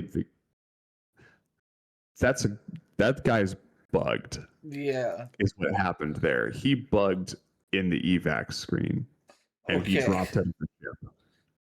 Okay, good But to there know is because I was just like, that lets oh. people fly. Like there is a cheat that people have used that just lets them fly. There's a Mm. cheat that lets people disappear, which I think is what was used on us last night. There's absolutely an aimbot cheat for the turrets. I'm pretty sure there's a cheat that lets people bypass locked doors, which is probably the invisibility cheat.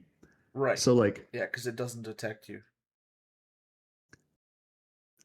when I remember talking to somebody about Arc Raiders, they just flew in face through the walls. Arc Raiders cheating was really bad for a while. Right. And a lot of people were curious as to why Peanut stopped playing Arc Raiders. Peanut, as a popular streamer, ends in he exists in this really interesting space where he actually has contact with lots of devs. Right. He messaged the devs on Arc to hey, we need to do something about the cheating. And you guys clearly aren't taking the cheat reports seriously, so nothing is happening over this. And it's a big deal. This is unbearably bad. Mm-hmm. And they were like, yeah, well, there's nothing we can do about it. So he just stopped playing Arc. What do you mean? It's your fucking game. Of course there's something you can do about it. Their logic at the time was there's nothing we can do about it because people will just buy another copy of the game and keep cheating. What? Okay, see there, regular ass iron sight. So you're trying to range a shot and you just can't. Right. Also, oh, I would love to know how that dude just did that. And he's dead. Yeah, like he just got killed That from one happens. shot. That's a cannon difference, is what that is. That's a 40 millimeter cannon versus an 80 millimeter cannon. Interesting. One hits much harder than the other. So yeah, that happens. That's not super uncommon, nor does it make no sense. But there is stuff like that that is infuriating. And the system for unlocking better blueprints and better ship parts is genuinely brutal. You need so much resources, so many resources, and so much of the currency that honestly, good luck. It's just if every raid you go in, you encounter cheaters, you will not be able to upgrade anything. They just interrupted his evac, so he's stuck there now. He can't get out. So his option is fight and hopefully kill them or make it out. Right. If he can survive long enough to meet the timer, which maybe he will, but he probably won't. Because that's clearly two guys. You know what I mean? Yeah. That's actually one of the most interesting hiccups with the matchmaking I've ever seen. I think he Is this- did shoot the driver though, because the thing's just going in circles. Yeah, he might have. Or the driver got out. No, there's two of them. The second one just jumped off. One's on the cannon now. There is interesting things about the destruction of the raiders that I found kind of cool. If you blow up the wheelhouse, the raider, the crawler itself will stay locked at its last preset. You can't fix the wheelhouse unless you shut the power core off. Oh. So to fix most of the ship, the core must be off. Oh, that's why he was using long range shells. But you can only find those in raid. Can't buy them early game. So, stuff like that is obviously detrimental to like the playstyle of the game, because if somebody comes in and they've got really good loot, you cannot compensate for the loot difference. Right. And there's no matchmaking system at play currently that allows for the offset. So while it is really fun, and I think if you get like a good match with some friends, you can have a really good time with it. Mm-hmm. It's not at a point currently where it's super playable. And I'll admit, there's definitely some skill issues in all of that. Like, I'm not going to say I'm good at this game. Right. Yeah. But I like to think I'm okay at video games. And I'm playing with people that are absolutely better than me at games. So how is it that we're all losing? Yeah. Like, that don't make a ton of sense. This dude's going to get smoked by a crawler coming up from behind him. Yeah, I saw that.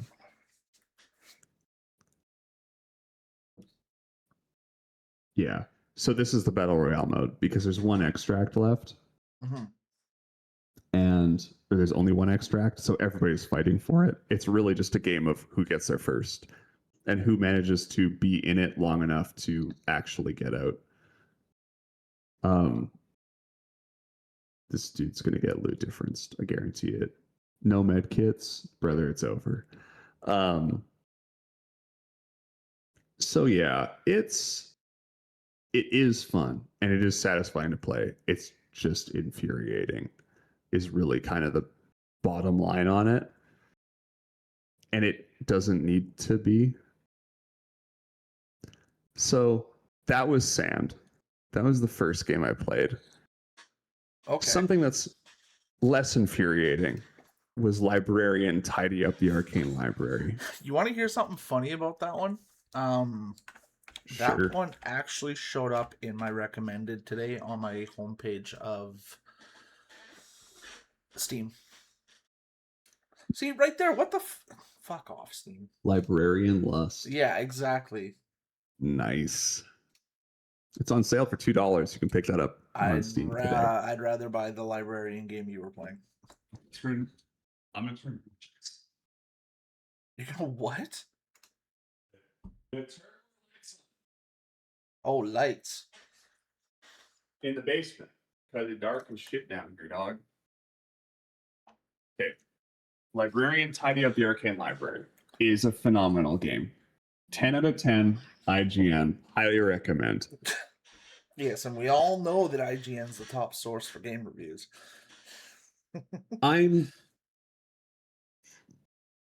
Listen, it was a bit. You didn't have to like it. No, I am genuinely interested in this game though. Like it's so especially the organizational aspect. Like that's me. It's so good. I love just sitting and organizing shit. Here's my experience with Librarian the Arcane Library. Tidy Up the Arcane Library.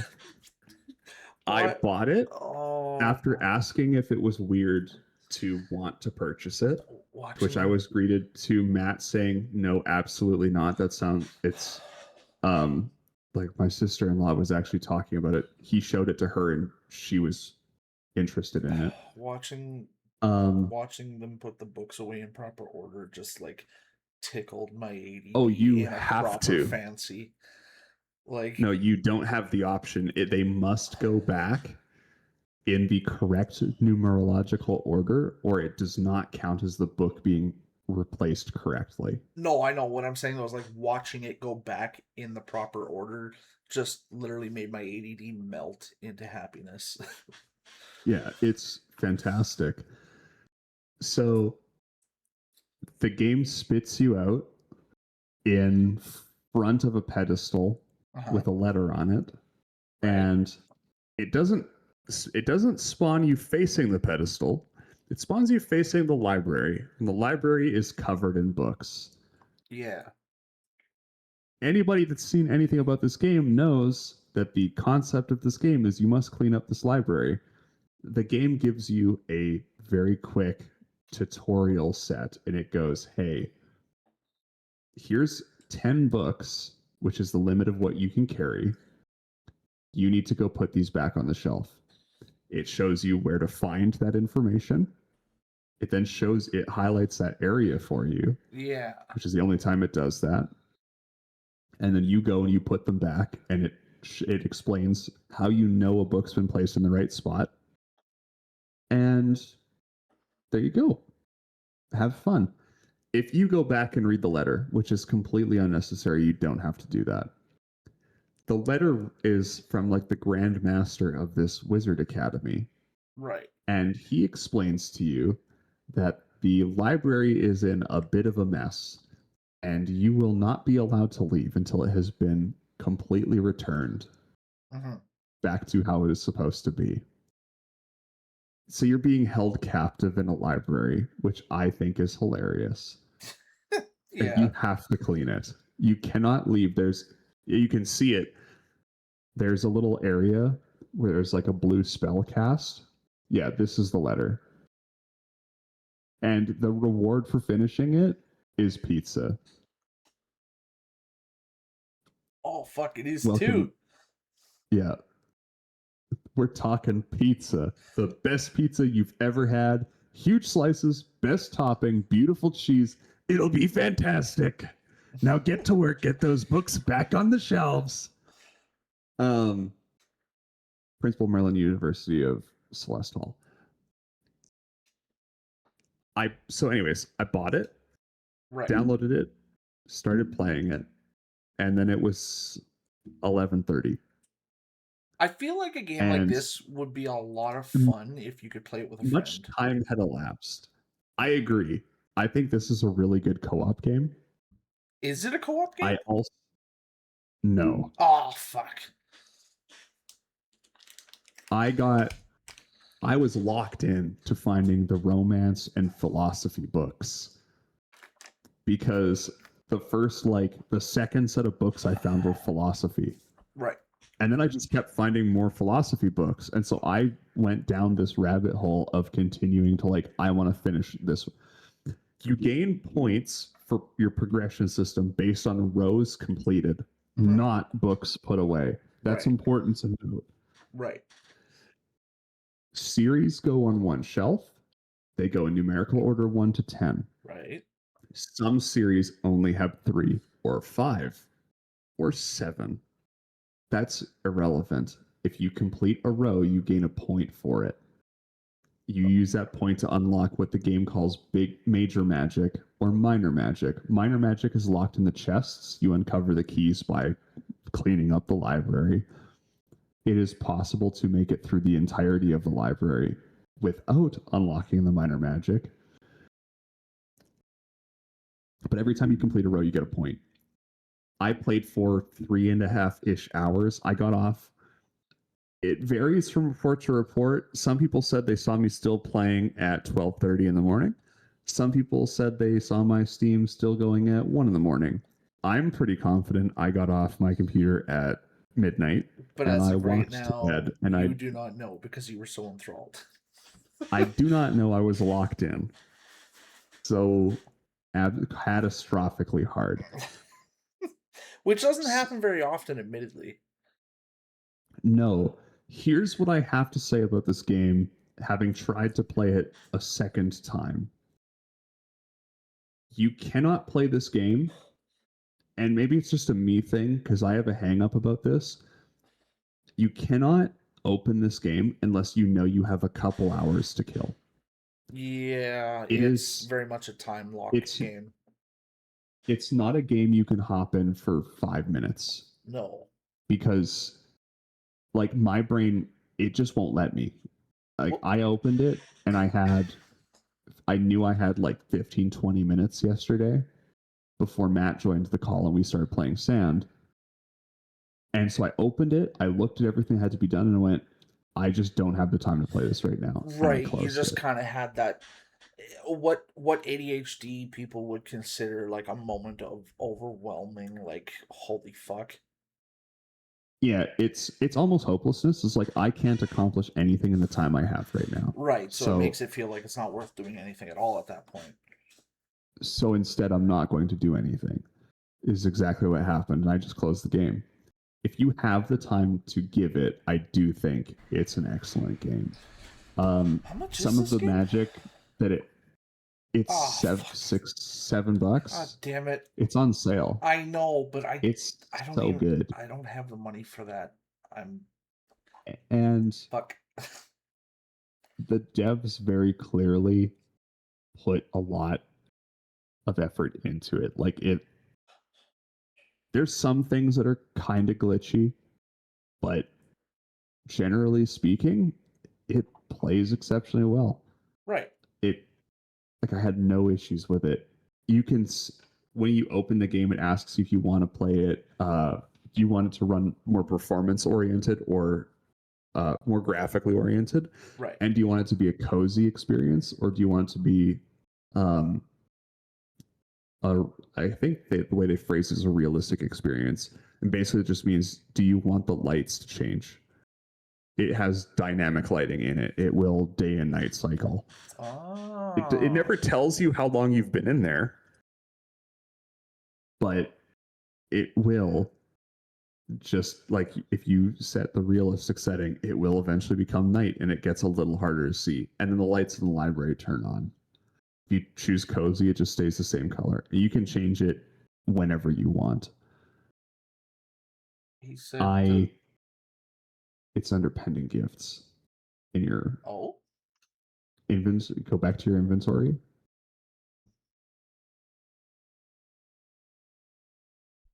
Oh, right there. Next to trade offers, there's a tab that says pending gifts. Fuck's sake. God damn it. Is the light behind me that's flickering? It is. Thank you, Matt. Thank you. Live on stream. You could accept it privately, but that would be contrarian to the point, considering you've accepted it live on stream. Yeah. That would be funnier though. An S tier bit. I don't want anybody to know. Who's gonna I don't know? want anybody to know. Yeah, that's fair. Matt cleaned house on all of his Counter-Strike skins. Ah. Yeah, he had some money. That's Oh, so you picked it up hilariously how he yourself as got well? Sand. So what it sounds like is the three of us need to just hang out in a call and clean a fucking library. Absolutely. So that was my experience, and I highly recommend it. If you've got the currency to spend, Library and Tidy Up the Arcane Library is 10 out of 10 worth it. I'm definitely And probably gonna check that out tonight. The best part of this game, hilariously, is some of the franchise titles. Oh, well, yeah, I would imagine it Summoning- would be. You have full range to be funny and goofy with it. Lots of them are I would wager probably 50% of them that I've seen so far are Easter eggs or references referring to other series. The funniest one is there's a series of summoning books called Summoning the Useless Goddess. Right. And it's a Konosuba reference. Yeah. You can't read the books because I feel like the devs would have died if that was the hill they decided to ride on. But could you imagine that though? Just the first page of each book is, why are you doing this? Why do you keep doing this to us? Why are you making us do this?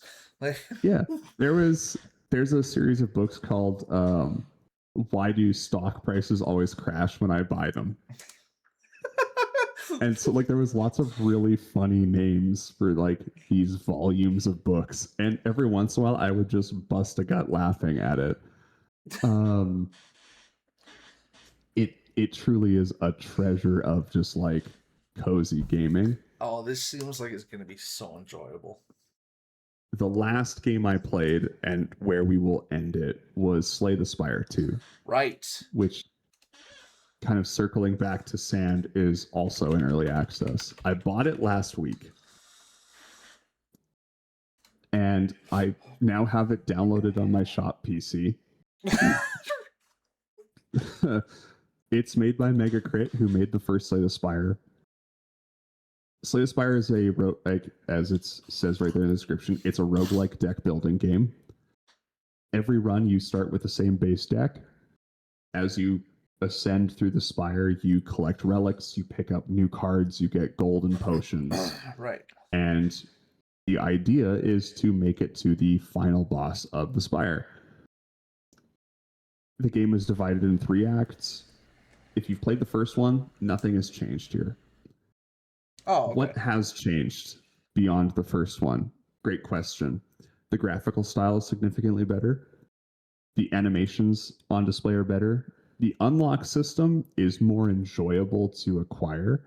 So they tell the unlocks are told narratively now through things that you do. So in the first game, they were all achievement based. So you had to accomplish certain things in a run at any point, and you'd unlock the achievement. And when you finish the run, you get the unlock. That's still the case. Oh, okay. But they're told as epochs now. So every time you complete something, you get an epoch, and you finish the run, and you go into the timeline of the spire.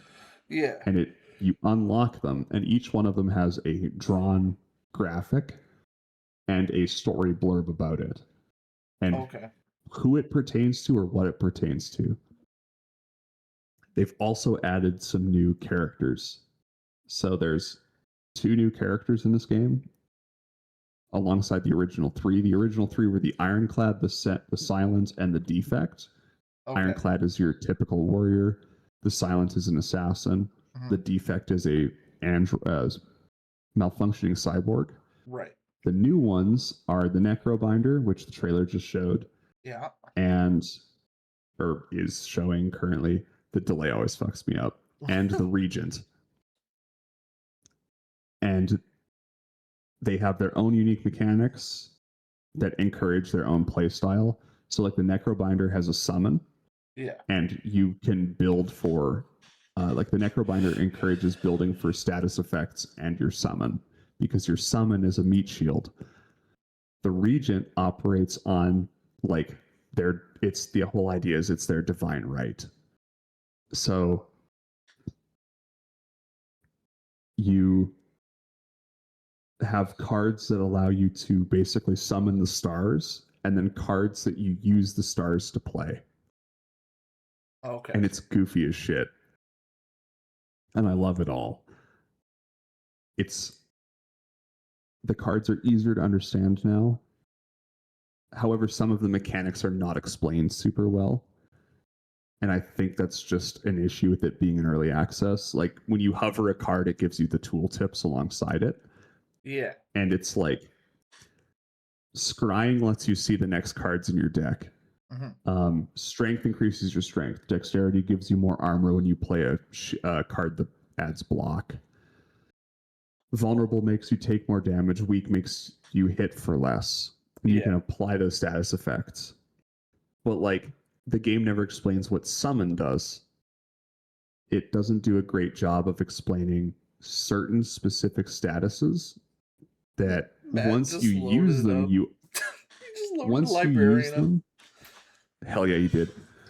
Fucking once you use the statuses that the cards advertise, you understand what they do, but it doesn't give you a breakdown up front, which was a little frustrating. And I do hope they change that as they continue the development cycle. Right.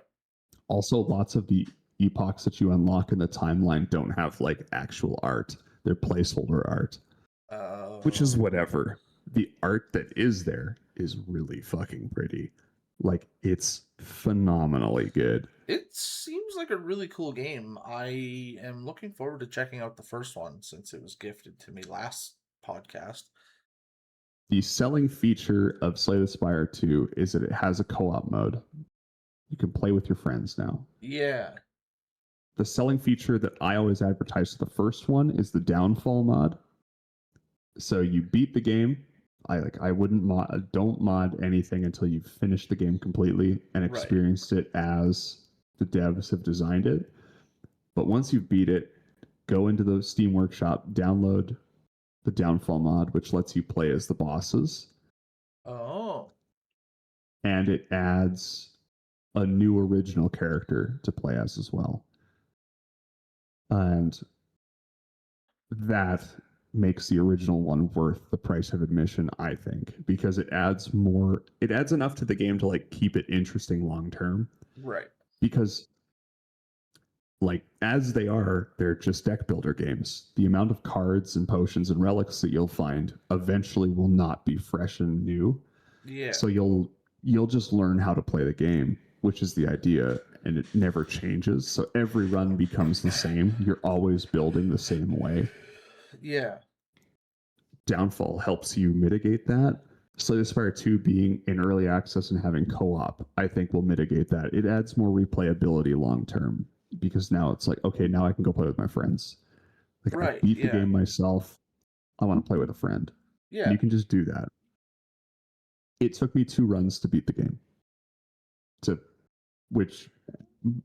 By which I mean I completed the boss fight on the 3rd floor. I did it the first run on my shop PC.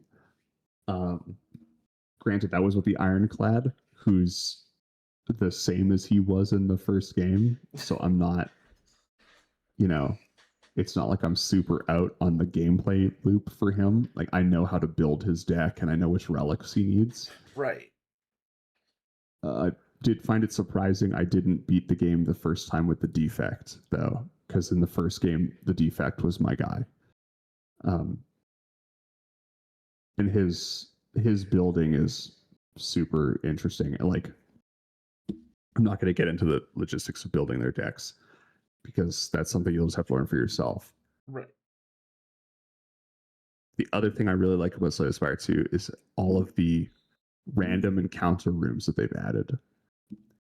There's a shopkeeper that you can encounter as you ascend on different paths. Slay the Spire 2, in one of the random encounter rooms, has added a caricaturized version of the shopkeeper, and he sells these like stitched together handmade versions of relics. Okay. That do lesser than what the original one does. Oh. And it's hilarious. So there's a relic called the Anchor, and it's part of a set. The base Anchor gives you 10 block at the start of your first turn in every combat. Okay. The caricaturized Anchor gives you 4 block at the start of your first turn in combat. It's just a weaker version of the base relic, but it's still funny to have, and they're cheap. Like, you can just pick them up. If they're still useful, there's a crocheted version of a relic called the Blood Vial. You heal 1 hit point at the start of every combat, whereas the actual Blood Vial is 2, and it can be exchanged for a reward later in the tower. Huh. This one also has more stuff that pays off if you hold on to it longer term. You can find a bird egg that if you hatch it becomes a card. Or you can eat the egg and you gain hit points, like a maximum hit point increase. Oh. You can pick up a chest key that if you carry it into the next act, it's a card. You have to go to the room that's marked on your map, and then you get a reward for having the key at the right place. There's evolving relics now. So you pick up a relic called the Sword of Stone. Mhm. If you defeat 5 elite enemies, it transforms into a new relic, which is rad. They've added a lot of really cool stuff that the first one never had, which I Yeah, think is why I like it so much. that's fair. But also, it's just been very fun, and that is all I have to talk about on Slay the Spire 2 and today, because I can feel that my throat is starting to hurt. It's starting to lag out. Starting a skill issue. Get better.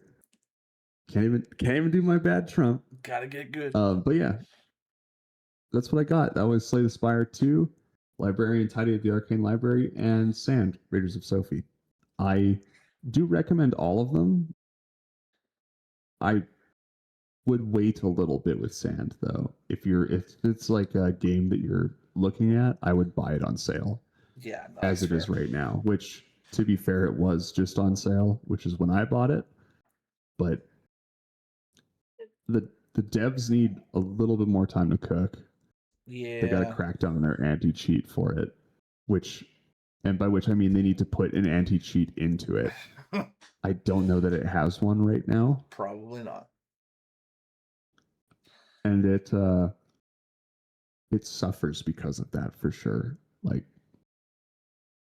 I'm okay with admitting I'm bad at games, Right. but I shouldn't be so consistently bad at games that I lose 4 in a row playing relatively conservatively. Yeah. So it is what it is on that one. Yeah.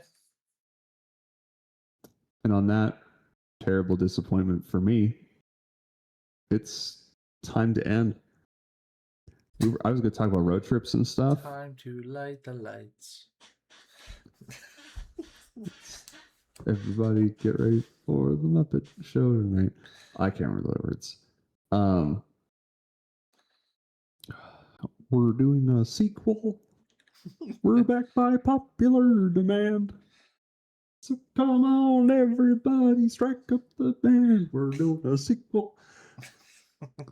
We'll do the Long Road to Ruin Part 2 next week. We'll talk about road trips and doing stupid road The trips. do's and don'ts of road trips. And driving manual. Yeah. I was going to talk about that today. Manual advice and do's and don'ts of road trips. And we could talk about the time I absolutely threw Matt into the fire with buying a manual vehicle and being like, all right, cool. So he bought it from me. And I was like, yep, so here you go. Here's the keys. I know what. Drive me to Prince Albert now, Squire boy. God damn it. Yeah. Yeah, we'll definitely talk about that because we'll talk about how you showed up out front of my house unexpectedly and you were like, hey, my clutch is broken. Oh, yeah. That was a different car. That was really? the GTI. Fuck. Matt bought the Escort off of me, and day he bought it off of me, I handed him the keys because he came to drive me to Prince Albert to pick up my blue truck. I forgot about that car. And so the three of us loaded up in the Escort, and I was like, all right, cool, Matt, figure it out. But he also, he bought the Silver Golf off me. I did zero to teach him how to drive that either. True, but next week, no spoilers. The people have to pay for that. No spoilers. Yeah. This is a good time to mention, if you would like to subscribe and you are not currently subscribed, you can click on the subscribe button in the bottom right corner of your video player, just underneath Will's big beautiful face there, and above the viewer count. And if you click on the subscribe button and you're an Amazon Prime member, it's linked to your Twitch. That's important. It has to be linked, which I think it is automatically now because Amazon owns Twitch. In the bottom of the subscribe screen, there's a little button or a little checkbox you can click that says use Prime sub. If you're not using it already, you can drop that one here. Will doesn't like shilling for himself, but I'm a fucking sellout. So let's sell it to the ends, baby. I actually That's what I do. Didn't know that. I have been using my Prime sub for 8 months consecutively. Fuck. Okay. I don't pay. You only get one a month. It's important to note, and it usually aligns with your billing cycle that re-ups. Right. But if you wanna support your favorite creator on the old Twitch box, you can use an Amazon Prime subscription as a sub once per month on one streamer of your choice. Nice. And it would mean a lot to me if you kept my boy off these streets. Because, listen, I've been seeing what's out there on these streets now that I live in alphabet soup. It ain't looking Yikes. good. It ain't looking good, boss. The Fent Express must roll. There ain't no stopping it. I'm going to send off my war rig to bring back fresh bullets from the bullet farm and gasoline from Gastown. So yeah, anyways, thanks for coming. Yeah. I've been Chris. He's Will.